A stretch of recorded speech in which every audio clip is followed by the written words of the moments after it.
Hello everyone and welcome to Deckbuilding Derezzed. I'm your host, Code Marvelous, and today I'm joined by a friend of mine from 2015 Netrunner World Championships, Marsellus, from all the way from Germany. Say hi.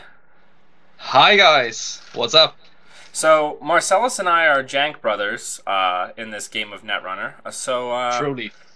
I decided that we should have him on the show and we should talk about a pet project of his.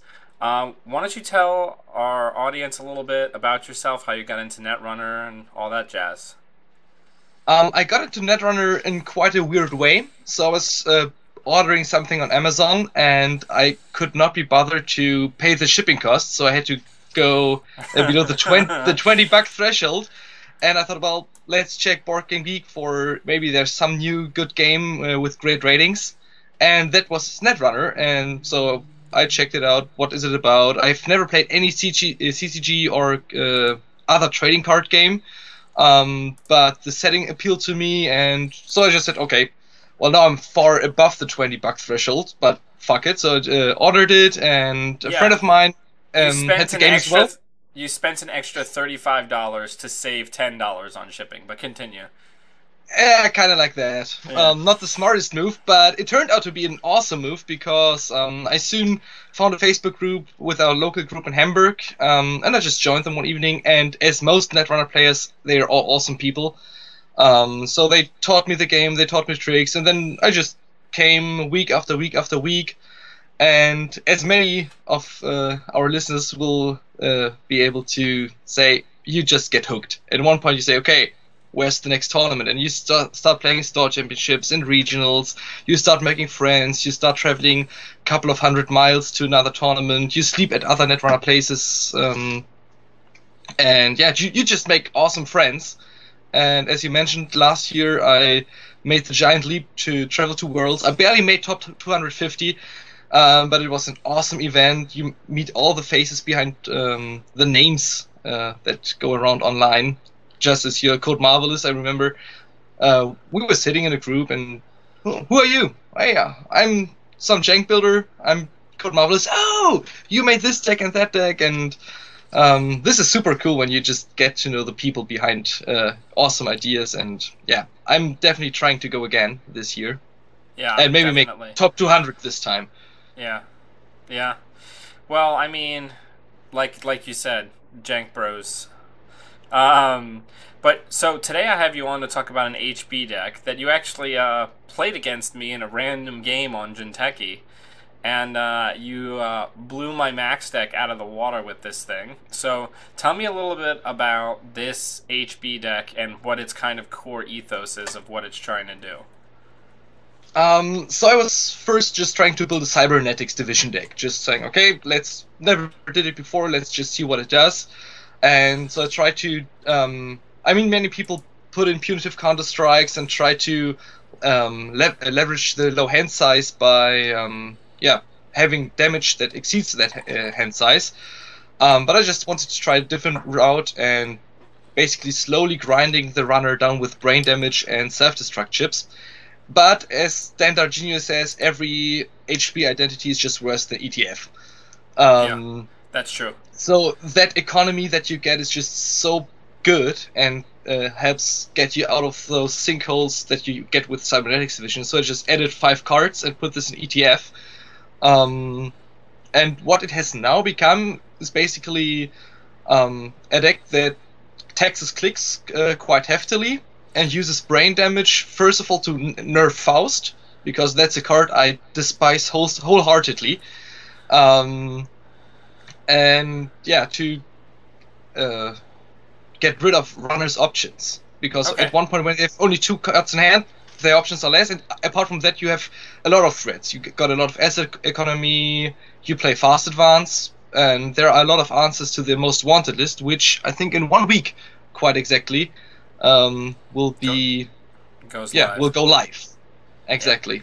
All right, so let's talk about it. I mean, some of the things in this deck, I think one of the things that it's important when you and I first went over this deck, when you played it against me online, is there's some things in here that we're going to discuss that are kind of outliers that you don't see in a lot of decks. It's just that, unlike a lot of other brain damage decks, this also just has cards that are good in it, with like an injection of that brain damage pressure to make the runner late game worse. Exactly. That's the essence. So you have both the like fast advance, which is kind of rushy, and you can pressure the runner quite early. But once in the late game, when you accumulate brain damage or self-destruct chips, the runner has so little options to react to what you're threatening, and that's where your late game is actually quite good. Okay. Yeah. But we'll see. All right, so we have 3 accelerated beta tests for the same reasons that you have accelerated beta tests in any deck. That's purple. It's purple. It's a 3/2, and with Jackos and team sponsorship, you even get some mileage out of them. Plus, there are some very nice ice targets for it. Yeah. So I usually fire it. You always fire it? Mostly, like 95%. Depending on the boss state, of course. Well, as soon as there's only one team sponsorship or Jackson out, it's always firing. And other than that, it depends on the matchup or the general board state. If you're in a dominant position, there's no need to take the risk. But if you drew like 1 ice in the first 10 cards and had the chance to biotic it out, you just take the risk, because if you don't, you just get medium very deeply. Right. But yeah, beta test is no discussion, I think. So your first 3 influence is 3 Global Food Initiative, which is fantastic in reducing agenda density. But I'm assuming that because of the nature of this deck, it's rare that you're scoring this agenda out. Exactly. So before food, it was, I think, 3 priority requisitions. But I lost quite some games where they just scored 2 of them and any other third agenda. So this was a pretty terrible way to lose. So I just cut, I think, 1 card we'll see later to get 3 of those in. Okay. Yeah, reduce agenda density. Sometimes you get to score them out because you're late, or you have some ways of protecting a remote even when the rig is completed. But it's rare. You can also, what is quite nice, always the install advance. It's an NAPD thing, and then just biotic it out. So that's one way which works quite well. So we have 1 project for Truvius. This is something else that can be bioticked. It can be bioticked. I actually like to advance it over. I mean, you always should try to. First of all, because it then looks again like an NAPD contract, and people might not run it if they're broke. And just the token is so nice to get back mostly biotic labors to score the last and the winning agenda. You could also get a Marcus Batty back with that. Or Marcus Batty, or a Jackson if both of them got trashed, or some important ice that maybe got apocalypsed. Right. But yeah, so there's only 1 Vitruvius, because the other 3 agendas to bring you up to 20 agenda points are 3 self-destruct chips. Which in HP, first of all, look kind of weird, because why would you want to play 3-1 agendas? Because they have kind of this weird number with food initiative, because you play food initiative in order for them to have to score 4 agendas. Right. No, or people only play 2-pointers when they play food usually. But I found self-destruct chips are quite nice. You can never advance them quite well. And there's some stuff that wants agendas as fodder. I think 1 card only. It was once I played Archer in this version. It was a better fodder than a 2-point agenda.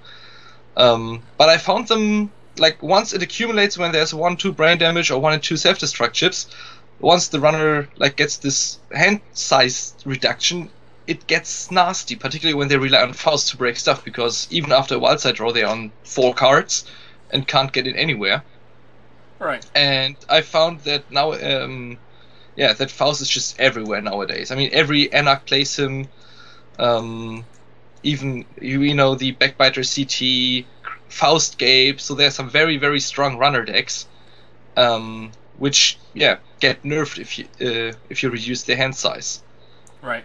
And so I like it. And in general, it chews up clicks, because in order for them to have options, they're going to need to overdraw at the beginning of their turn, because if they see this agenda, they're going to assume that you're maybe running snares or neural EMPs.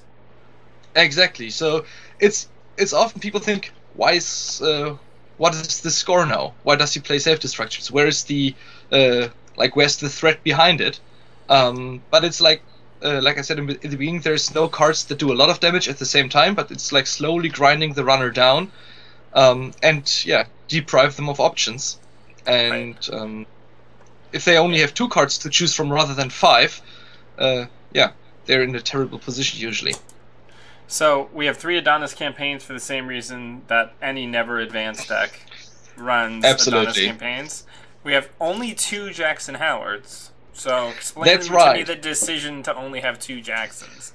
Influence. It's all the influence. So we saw the 3 food, which we need because of the 3 self-destruct chips to basically equal it out. We have, as we see later, and as you showed already, 2 Betties, which also chew up 6 influence.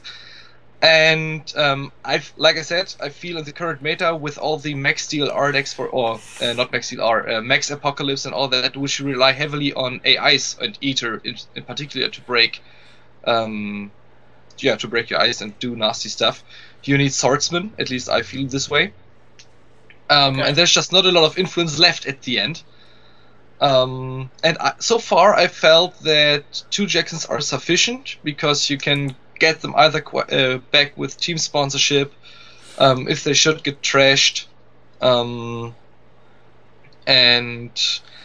I mean it's always an option to go up to 3 and cut something else, but I think that 2 Swordsmen, which is the main influence apart from Architect, which will be influence in the most wanted list, so I just get along well with 2 Jacksons. Yeah. I never felt the dire need to have a 3rd one. Okay. So far it just works, yeah. So launch campaign over Eve campaign, I imagine that's really just for the faster setup.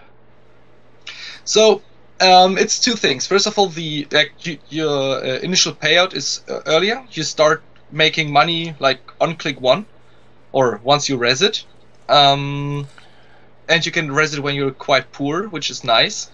But also you have the advantage that Eve takes, I think, 7 whole turns to click through until you can use your remote again, while launch campaign only takes 3. And I just feel this like it just works in the tempo, the spirit of the deck a lot better. Than Eve. And then we have one of my favorite cards, Team Sponsorship. Team Sponsorship. Just recur all the nasty things, in particular Betty, which can get super annoying to the runner. Marcus Betty is just, nowadays that clone ships, or not nowadays, but like in 1 week, when clone ships will see a lot less play, particularly out of faction, when they are suddenly 3 influence rather than 2. Team Sponsorship can get back Betties, which then you use with roto turrets or other nasty stuff. To basically trash all the programs, right? And your scoring windows can be abused so brutally. I mean, this is nothing new. Team Sponsorship is just super powerful. Yeah, it's a super good card in a faction that already really likes to install things. Exactly. So we've got 2 Marcus Baddies. Yes, those were 3 before I went to Global Food. But having the Global Food is just a lot better, I feel. Okay, so explain to me what, are you often using Marcus Batty for the end the run for the score, or are you more often going for program trashes and brain damage? It's a mixture. It depends on which click they run. Standard, or my favorite Betty play is on Heimdall 2.0, which basically says brain damage and the run, which is like double terrible. It's also quite nice with Roto Turret and Swordsman to get rid of breakers. And particularly with Roto Turret, it becomes like trash 2 programs if you are successful and then end the run, which wipes half of the rig, which is super nice. Right. And the last one, it's nice with Architect if they run last click. Yeah. So you just say, okay, I get now a score. Right. It has a lot of good targets.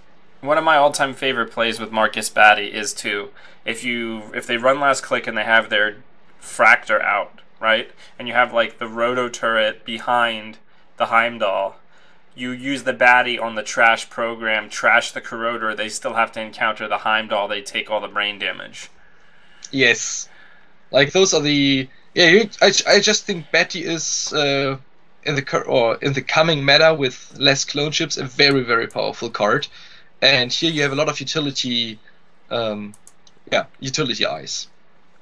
So we got 3x Biotic Labor because minus Batty and maybe some early rushing, there isn't a lot of ways that this deck can score an agenda against the setup runner, so you need these biotics to kind of accelerate the game, no pun intended, get some additional ice out, reduce the hand size and close out the game. Exactly. So Biotic Labor is you usually win by fast advancing stuff, and yeah, Biotic Labor is the way to go there. Still super powerful, and also Clot might see less play, but this remains to be shown whether people or Kates or other shapers will actually cut it from the decks. I also think that it really depends on what you're showing, because if you start showing this type of Marcus Batty brain damagey ice thing, people are not necessarily going to read Biotic Labor, so they might not keep that self-modifying code or that clone chip available for the Clot, even if they have it. That's certainly part of the reason why you were able to really kind of blindside me with this deck is I really had no sense what you were going for until about halfway through the game. That's right. So it's I like Biotic Labor a lot. So so this will usually score. We have 3x enhanced login protocols, which for those of you who might not have seen it in a while, because if you weren't around for last year's Worlds meta, you wouldn't have known about this because it hasn't been around in a long time. Enhanced login protocol says that if the runner does not run using a run event, the first time they make a run each turn, they have to spend an additional click, which when you're talking about some brain damage bioroids, it's great. You're not usually going to kill anybody with it, but what it does do is in a turn where they would normally want to make a run, now they can't. Exactly. So I found Enhanced Lock-On Protocol a supreme card, especially in this never advanced setting. So suddenly, in order to check a remote that you install, the runner has to spend 2 clicks. And if he has no way to basically run again, they play a 3 click per turn. And this is super tech. So I fell in love after I think I played against a Professor deck when after adding Enhanced Lock-On Protocol to this deck, and he said Enhanced Lock-On Protocol was what basically let him say, I can do nothing. If I check the remote and it's an Adonis, well, I can even trash it sometimes, but I just have to check it in order to keep you honest. And I spent 2 clicks for nothing, and you this plays very well with the like slow setup time that you make for the runners, and you can then punish them with, you have still the biotics and all the speed. Right. And I found this card to be a super nasty thing for every runner. Yeah, and it also synergizes well with self-destruct chips because now they don't have the turns to draw. They don't have the clicks to draw and run. Exactly, and it's the best thing is with Turing, because they don't have 3 clicks to click through anymore. Right. Which is also very nice. All right, and we don't need to talk about hedge funds, because if you don't know why hedge funds are in decks, then you should probably play some training decks. But yeah, it's just more money. So as far as Ice is concerned, we have 3x Bastion. So explain to me, I know that influence is a concern in this deck, but why Bastion over something like a Wallace Static? Adman is the simple answer to that. I found that in some matches, which was particularly Wizard, which is already bad for like never advanced decks because he can just run and trash things with his Wizard credits. Adman Strength 3 was a super nasty thing because you play Victor 1.0, which with the Yock nerf probably just gained a lot of strength. You played Wall of Static and you played Architect, and those were, I think, 8 ice, or nearly 50% of the ice could be broken by one single admin. And I found that the like you pay 1 credit more to first of all force the runner to have both admin at a normal fracture, and also because now Lady gets or Lady sees less play and more corroders. Like a 3 tax in comparison to a 2 tax is better, and you usually as HB you can afford to pay like this 1 cost of 1 more compared to Wall of Static. Right. We have 2 Heimdall 2s, which is just because it's so incredibly meaty, I imagine. And it's great. In the previous versions I think I played Tyr's Hand. Which would be a nice thing if some, but only in some edge cases. So the idea was if they run it first click and you rest Heimdall and Tyr's Hand at the same time, the runner will always click the do brain damage and end the run, because if they don't and they click the other ones, they get 2 brain damage and the run still ends. That was the initial idea why Tyr's Hand, but it's still a terrible card, unfortunately. Yes it is. But Heimdall is still awesome. Oh no, Heimdall 2, if you can get them up, they're always going to be a problem. And when people face check them, it hurts, because it's going to cost them a huge chunk of money, especially in a Corroder meta. Exactly. Lady was quite good against it, but Corroder is, I think, 5 + 3, so 8 for getting through once. And after they spend 8, you can still rest Betty and say, okay, let's play a side game, and if I win, you still get a brain damage and I end the run. So Heimdall is a really nice piece of ice. Yeah. The 2.0. The 1.0 is not good. Not so great. Nah. So we have an Enigma. Imagine this is just for early face check and, to have that early game ice. Exactly. We have 2x Turing, which is just fantastic. Also, Super Faust hate on the remote, and as you had mentioned earlier, it really synergizes well with Enhanced Login Protocol because they can't run first click on this remote and expect to get through Turing. Exactly, so that's, Turing is quite nice. And against decks that play Faust and Eater, like mostly to get through, you can also put it on R&D HQ to prevent siphons or wanton destruction and all that. So yeah, solid card. There's a reason why all the top 3 HP players from Worlds play it in the decks. So we have 2x Victor 1. So where is this usually going? This depends on when you draw it. Early game, it's quite good on HQ or R&D. So what you want to do is enhance Lock-in Protocol in Victor, because in order to get a single access or like a single card effect, like Siphon, 4 clicks. 4 clicks to do this. They would keep the text from Siphon, and you can still rest stuff. And now that Yok sees less play, particularly in out of max or whatnot, Victor actually is quite taxing. So it's 4 to break with Zool, which is like if you would break Eli with Corroder. It's 3 cards with Faust. I think it has a very nice like rest cost to tax ratio. It's also 3 with Gordian, I think. As long as it's the first one that they encounter, yeah. Exactly. But what I found is that many people in the early game say, okay, I just spend 1 click and get a brain damage, without knowing that actually the deck has ways to like increase the pain and add a 2nd or a 3rd brain damage or self-destruct chips.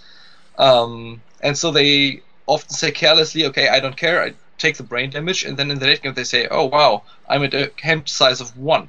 This is terrible. So it works as kind of a pseudo trap in that way, because people say, okay, what is a brain damage? I mean, people play Stimac to get a brain damage, no harm done, but they usually don't expect like this increased pressure on hand size out of standard HP. Right, absolutely. All right, so we have 2x Architect, which Architect is just Architect. If they face check it, a single fire of this is just tremendous. It's awesome. You get back Baddies, you get back Jacksons, or all the launch campaigns. Ice if you want. It's really good. Yeah, it's really good. We have 1X Enforcer, which is effectively the Hasbiroid Archer. It's important to note that it does only cost 1 credit to res the Terminator and one of your agendas. So I imagine, since a lot of times you want the self-destruct chips to stay on the table, you're only really firing this if you know it's going to get pretty close to the full effect. Exactly. I mean, if you sacrifice the self-destruct chips to safely let the brain damage, it's always good. The trash program is nice. The console really... I mean, this card works so nice with Betty. If you get this rest with Betty and you play against Nexus Kate, you say, all right, let's see whether your security Nexus survives this. Oh, that's so good. There's a console. That's so good. And I even there are those cases where you even trash DDoS or gang signs with it because people are not aware that, oh, wow, where are all my gang signs? So this is a really nice utility, Ice, and you're of course very lucky if you get it with beta test, but you should not rely on it. But I often also say, okay, those 2 points from Vitruvius or beta test, I just sacrifice them to get this this guy running, right? Because yeah, it's quite good. Right. And yeah, anything with 4 subroutines, even if they can be clicked. So if they can't break it, there's one thing that fires. Well, most runners do not play virtual resources, but still they waste their whole turn to get in once. And then you just say, okay, I put something behind it. Is it an agenda? Is it another Adonis? And you play some games with them then. Right. And yeah, once you have the ELP online, so the Enhanced Login Protocol, like they have to choose if they have... And usually at one point in game, they have a console and they have a program, and they don't want the brain damage anymore because they already suffered 2 or have the self-destruct chips. And then it's a terrible decision. Do I lose my Grimoire and then maybe as a consequence a program that I have to trash because I'm lacking the MU? Or do I lose a program, which I then cannot choose myself? Or do I get like down to hand size of 1? So I really enjoyed Enforcer actually. Yeah, it's just important to note when you're playing this, kids at home, that you check archives and you check what's on the board, because this is on the magic number of 5, so it is Davidable. Yes, unfortunately. We have a Janus. Yes, this is just a surprise Janus. Currently, we don't see a lot of Deus Ex played. And Janus is still a terrible thing to face check. And yeah, I mean, if you have ELP online, it's automatically 2 brain damage if they can't get through. And once you have it rest, you can just put agendas behind it if they have no way to break it, and they can do this maybe once or twice again. And if you put 1 pointers behind, you don't really lose anything, but they go down to 0 hand size. And as soon as you put the next agenda there, they're just dead. And can't do anything. Also, Janus is great against Faust, because Faust can't... it's awful. You see, I really despise Faust. Yeah. This comes through. So we've got 2X Rototurret, which in a less prevalent parasite world... Exactly. Is pretty Just good. as you said. Less clone ships, less parasites. It's nice with Marcus Betty, because if you win the Psy game, you basically trash 2 programs and you end the run, so you wipe half the rig. Yeah, it's good. Yeah, no, it's really good. I loved this Ice in the Genesis cycle. Like, a surprise Roto was so good back in the day. It felt good. And now you can play it out of fashion because there's only 1 influence. And therefore, yeah. Yeah. So we have 2X Swordsman. So it's a 3 for 2 that trashes 1 AAI program and does 1 net damage. So it's important, you're talking about how this deck really, really hates Faust. But this deck also just really, really hates Eater as well. And, exactly. And any kind of admin-based deck. So I guess you're probably prioritizing with a lot of these program trashes. You're probably prioritizing Mimic. Like, if you're Yes. batting a trash program, you're probably prioritizing Mimic. Exactly. That's one of the major one of the major plays. Mimic or Tham or Garrot, whatever Sentry Breaker they have. Also, yeah. So Swordsman actually is very efficient. People don't expect it in HP usually, so they just think, well, what's the worst that can happen? Probably an Itchy. Well, I can click through it, so they run, and then it's a Swordsman, and they think, oh, all right. And I think a 2-off is necessary to get it regularly. So I found I think that's fair. I found it just quite good, because particularly out of Jinteki, people think, well, and in HP, well, you have to replace Eli's with stuff, so you in order to save influence, or if you play Eli, you can't put in any like utility eyes.